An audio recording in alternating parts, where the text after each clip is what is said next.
All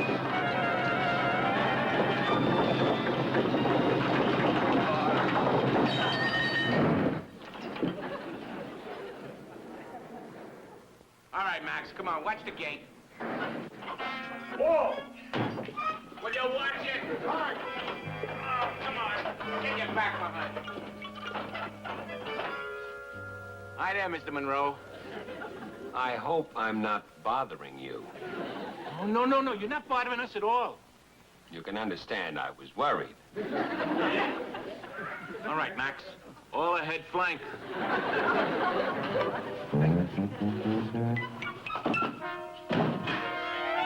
Ow!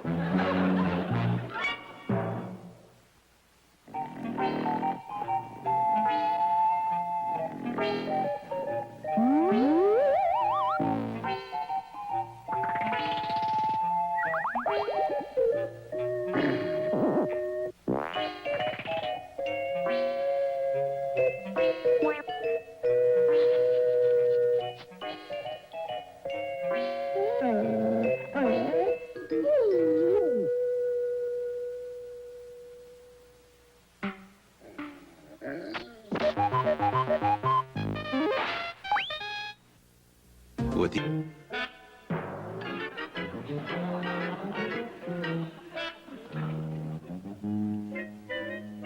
I always thought you can draw better than that. I can, but not in an office next to a freight elevator that should have been condemned 30 years ago. That's very small of you, John. Perhaps it is. But until such time as I get more stable surroundings, I will do my writing and drawing at home. You mean every day? Exactly. But, John, that's okay on weekends. Writing and drawing at home every day is not work. What is it, I'd like to know? It's a hobby. I'm entitled. Anyway, when you get me a better place to work, call me up and let me know. But I don't have another office. Then get a new elevator. There are two things that a wife can't stand. A husband coming home early or a husband coming home late. Or one other thing. A husband coming home in the middle of the day. What are you doing home in the middle of the day? I'm going to work at home. What's the matter with your office? I can't work there. The conditions are intolerable. Very well, John. But please try not to be underfoot all the time. I am not going to be underfoot. I just thought you'd like to have me home for a little while. Of course I would, but you sounded as if you were home for good. Well, I'm not. Well, that's wonderful, dear. I mean, you know what being together all the time can do to a marriage. You're so right, dear. It was stupid of me to have forgotten. How's Hamilton? He can go kiss a baboon. That's how Hamilton is. Who can go kiss a baboon?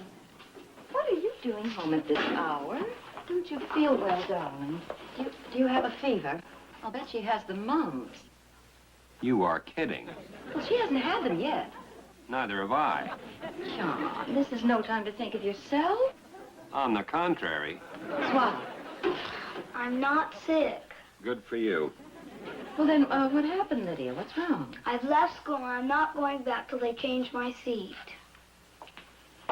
Why do you want to change your seat? I sit in front of Johnny Bascom, copies my work, and pulls my hair. He didn't send me a Valentine. Well, Lydia, life is fraught with minor discomforts. It's very distracting and interferes with your concentration. If I want to go to Yale, I've got to start getting straight A's now. And I'll never get straight A's if I can't concentrate. Nobody in our family ever went to Yale. Why wasn't I told of this? Lydia, what do you intend to do in the meantime? Well, why can't we get me a tutor and I could study here at home? And have you underfoot all the time, too? Who else is going to be underfoot? Well, by an odd coincidence, your father doesn't like his seat at the office. That has nothing to do with it. You are going back to school immediately. Why? John, you see, this is what comes of a man being home when he shouldn't be. Now, this is really a mother's problem. Personally, I don't think it's anybody's problem but mine. After all, it's my seat. I'm the one who has to sit in it. John, please let me handle this. Lydia, I am your mother. Ellen, please. That is totally irrelevant. Lydia, I am your father, and it is my decision that you will return to school. Well, don't we even get to discuss it?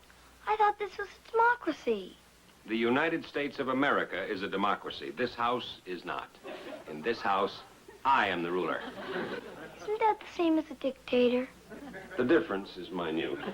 Daddy, could I please ask just one more why? Because I'm bigger than you are, I outweigh you, and I can whip you with one hand tied behind my back. Daddy! You mean you intend to force me to go back to school? Exactly.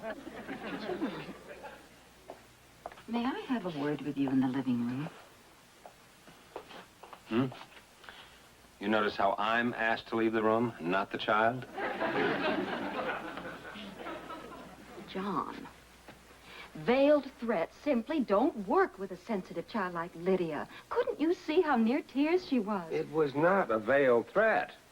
It was a direct threat, open and above board. Oh, look, you stop that. You're being a writer again. You just stop that. That's how you escape from everything. You don't meet the issue. You turn the phrase. That's what you live by. Ellen, let me assure you this is all for her own good. Now, when Lydia has had a chance to think this all through, she'll come to us and she'll say, Goodbye, Mother. Goodbye, Father. It's been a nice 10 years. Lydia. well, what do you think you're doing? If you're going to force me to go back to school, you leave me no alternative but to run away. Leave home. John, talk to her. About what? John, may I have a word with you in the kitchen? Yes, dear.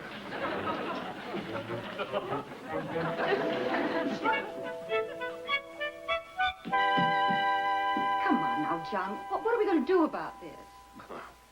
Wish her well. Let her go. No, be serious. I am. If we let her get away with this, every time she wants something and we say no, she'll threaten to run away. But she's only 10 years old. With the IQ of a 55-year-old CPA, I say let her go. See how far she gets. Why, with her gall, she'll own AT&T inside of 6 months, or she can continue her career as a blackmailer. She has a natural bent for it. I just don't understand how you can throw away a perfectly good daughter, John. They're not that easy to come by. Lydia is not so easily swayed by debate. She has to be shown. Shown what? How impractical her plan is. She has no money, no idea of where to go, no influential friends. Oh, John, for heaven's sake. Ellen, listen. I love you, and I love her too. And I want us all three to go on living happily here with our dogs and our mortgages and our mutual respect for each other and our interesting little problems. But Lydia has a very important lesson to learn. But, John, this is not the way No, to... please, Ellen, let me do it my way. But... Ellen, my way.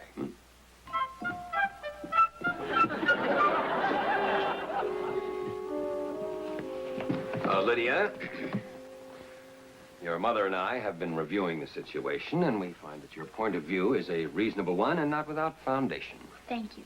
That's all right. We don't want you to think of your parents as being unsympathetic. Have you any idea of where you'll be going? New York. New York? Oh, John. Ellen. Oh, well, what I meant was that so far away, Lydia, couldn't you possibly start a new life for yourself somewhere here in the neighborhood? I don't see how. Of course not. Oh, incidentally, what are you going to do for money? I have money. How much? There was $82 in my bank. Well, what are you going to do after that? I'll cross that bridge when I come to it. Well, you seem to have thought things out very clearly and completely. I don't suppose there's anything else to say, is there? I suppose not. Well, goodbye, Lydia. Goodbye, Daddy. Goodbye, Mother. Goodbye, Lydia.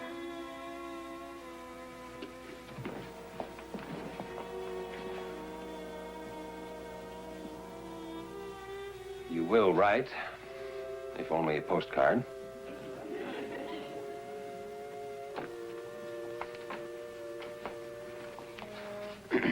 Just a moment, Lydia. Wait for me. For you? I'm going with you. But fathers don't run away with their daughters. Well, I don't like the idea either, but it is a law. What sort of law? Oh, a very famous law, established in precedent in a very well-known case. Puberty versus the Senate. Fathers have to see their runaway daughters get where they're going. Well, you can look it up in your congressional record. I don't have a congressional record. Well, I suppose you'll just have to take my word for it. Well, you don't think I'd make up a thing like that, do you?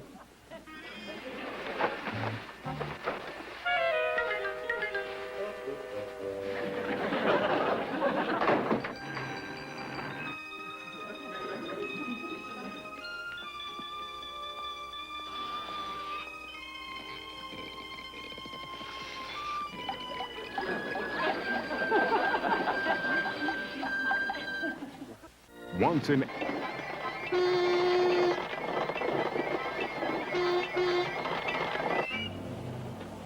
Here's one.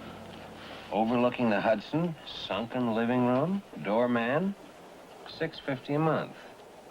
I don't think so. Too rich? I'll go to the YMCA. You can't go to the YMCA. You have to go to the YWCA. I suppose you know why. Yes, I thought you would. Oh, there's another one. Single room with respectable family.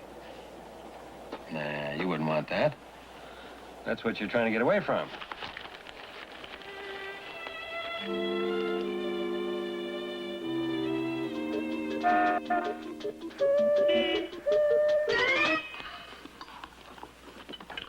Now, let's see if we can find something here you'd like.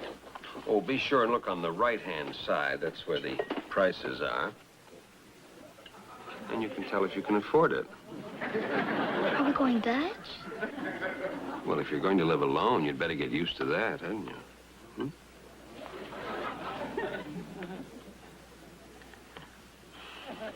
Anything wrong? You sure you're not having second thoughts? No. Well, good, good. But I've decided where I'm going to stay. Excellent. Where? I'm going to live with Aunt Kate, Who's Aunt Kate? your sister. My sister? Oh, I'd completely forgotten about her. A child. Just what I've always wanted. It's nice of you to say so, Aunt Kate. Oh, and I mean every word of it. You fulfill me, my darling. Now, how about some lunch? No, thank you. Oh, well, then you just make yourselves comfortable. I'll go throw myself together. It's show and tell at the clinic today.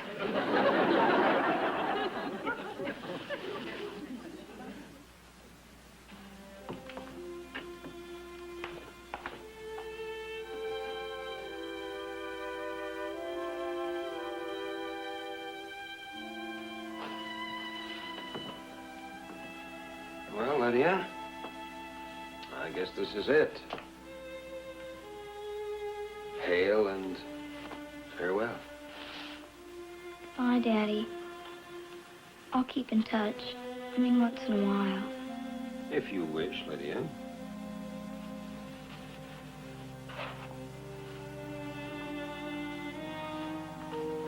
And maybe, if things are different, Oh, absolutely.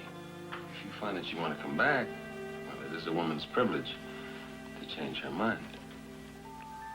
would I still have to stay in that seat at school?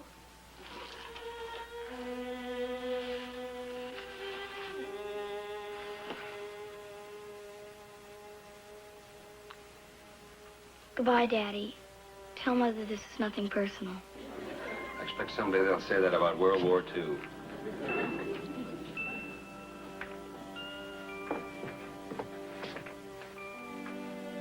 Say goodbye to your aunt for me.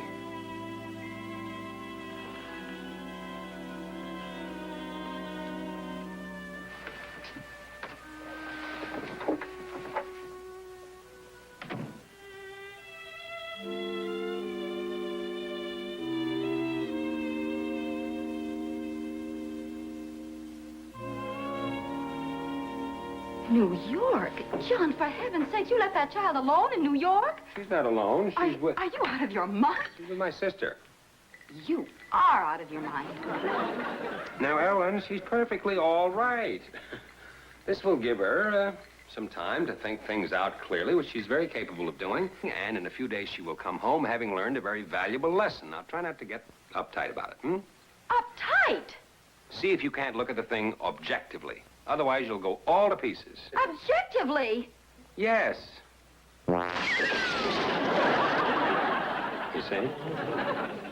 Come on, Ellen. Pull yourself together.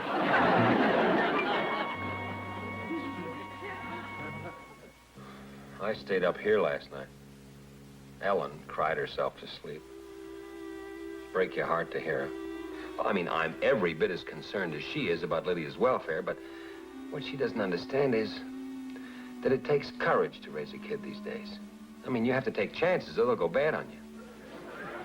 You can just watch their little personalities curdle like raw milk in a hot room.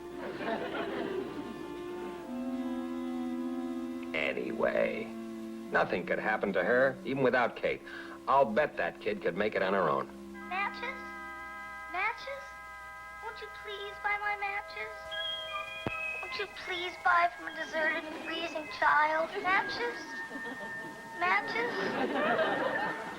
When I was her age, I sold papers. Hi there, kiddo. What's your name? I'm little orphan Lydia. Come on over to the saloon, and I'll buy you a jolt. Why not? Anything's better than standing alone and unloved in the cold.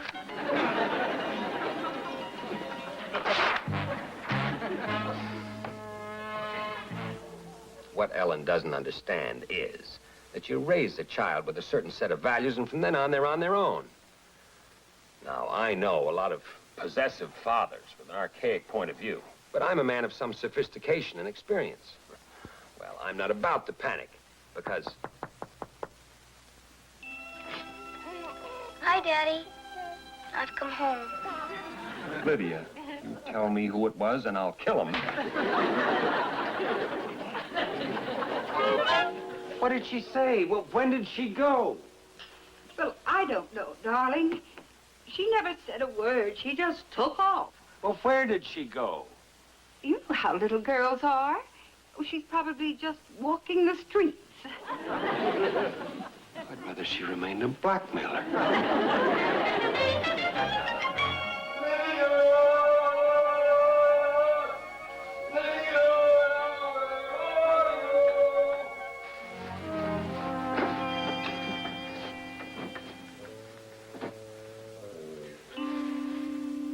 If I call Ellen and Lydia is not at home, it's going to make for a messy evening.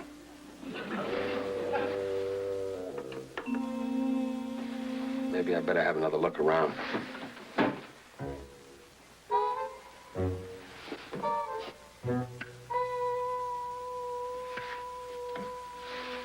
Tell you the truth, I didn't think I'd miss her this much.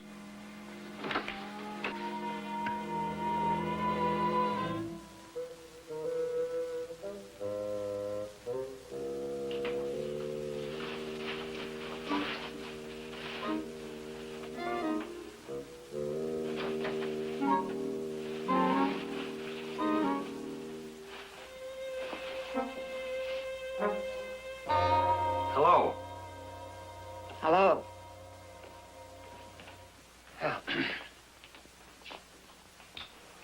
How are you feeling?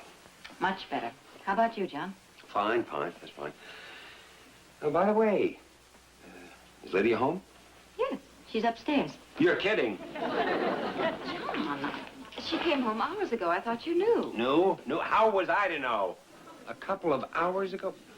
What kind of a silly thing is that for a kid to do, coming home a couple of hours ago? That she'll hear you. Why wasn't I told? Will you go up there and speak to her, please? All right, I'll... What's she doing up there, anyway? She's crying. Crying what for? She's been defeated, John. That's not an easy lesson for a child to learn. Every grown-up within a 50-mile radius of New York City has ganged up on her and defeated her. So I guess you made your point. Well, that wasn't quite what I intended. Well, Well, John, the road to hell is Oh, paved. yes, now I know. Haven't you learned yet not to quote one writer to another? It's bad form.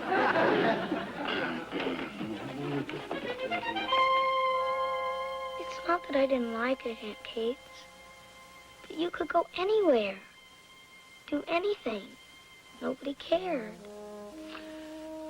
You see, Lydia, rules and regulations do come in pretty handy sometimes. Can they ever be changed sometimes? A little? You suggesting compromise? What's compromise? It's a rather large area located about midway between Miss Skidmore and your Aunt Kate, if you know what I mean. I think so.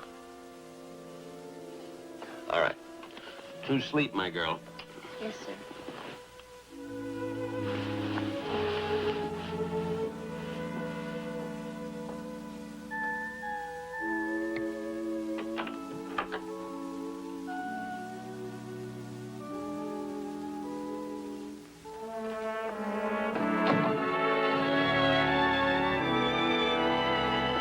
Miss Skidmore, I appeal to your sense of compromise.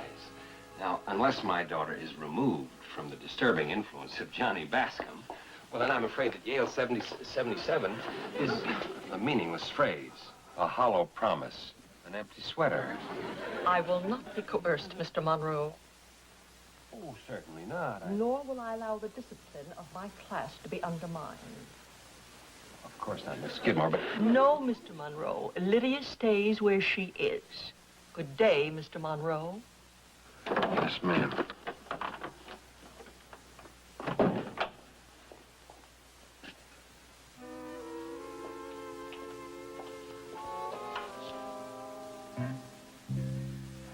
Johnny Bascom, will you change places with Carrie, please?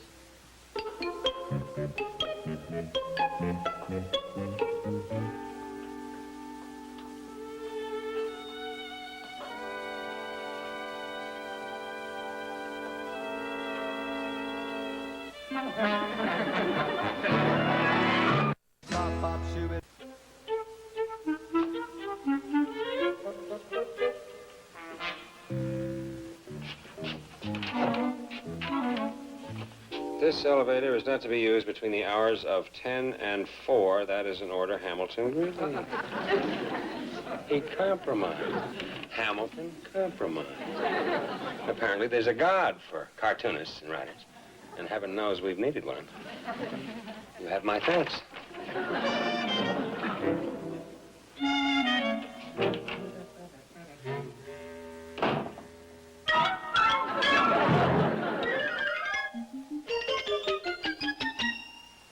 It was nice to have you with us tonight. Next week on My World and Welcome to It.